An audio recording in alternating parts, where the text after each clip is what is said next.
Okay, I think one of the most common challenges is a lack of way to talk about sex and intimacy. People don't negotiate. They don't know how to bargain with each other or talk about what they want or need. And if we don't have a good way to talk with each other and to negotiate, then that's the point at which things often will start to break down. And people won't really know the reasons for that because they don't identify it as a communication thing. It just seems like he lost interest in me or she lost interest in me. She got too busy with XYZ over here. He's always wanting to go out with his friends now. They don't realize that it's because they're not able to communicate. And they also don't realize that they have control over attention. That's another thing, is I fall in love with Mary over here. It's something about Mary that made me fall in love with her. But actually, part of that process is I focus my attention so much on this person that I notice all these wonderful things about her because I'm focused on her. So I actually have some control over that process. And so I think that's probably one of the biggest ones. People come in saying we've fallen out of love or we're bored.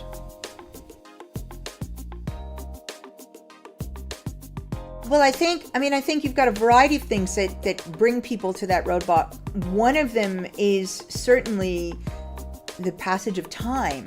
And it's simply people get into routines and they don't know how to break out of the rut. They don't know how to vary their behavior. They get frightened about varying their behavior.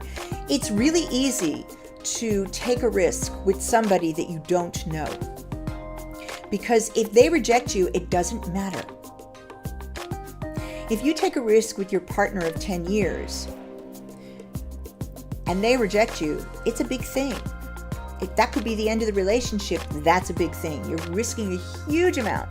And then some people don't get that. They think well, why won't my partner? It's safe here. Why won't they take a risk with me? Well, it's not safe. You might be safe, but it's not safe because there's much more riding on it. You have to make it safe, but there's much more riding on it than if you go and you meet somebody on the internet that you're chatting with that you've never seen before, because that's one of the big ones is that people go and if they don't have actual affairs, they talk about emotional affairs these days, where people go and they're chatting to somebody on the internet about intimate things. They never actually meet the person, but they're talking about emotional and sexually intimate things, and that feels like just as much of a betrayal as an actual physical affair does. So you've got that as one thing, that people are they're afraid to take the risk.